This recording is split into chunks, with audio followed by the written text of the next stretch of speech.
ये north east में बोली जाती है।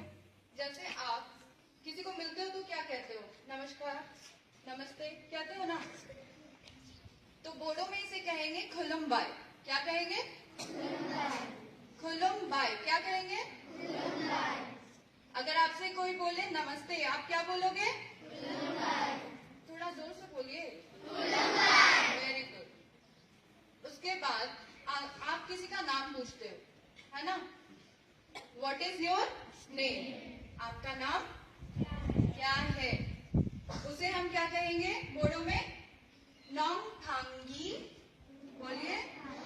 नोंगथांगी मोंगा मा। नोंगथांगी मोंगा मा। What is your name को क्या कहेंगे? Very good. अब मैं इसी को आगे बढ़ाते हुए मुस्कान को आगे बुलाऊंगी। मुस्कान।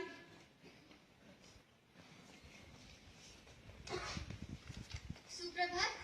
अगर आप किसी को नाम पूछोगे व्हाट इज योर नेम, तो आप उसे बोडो भाषा में ऐसे बोलोगे, नोंगथांगी मुंगा मा।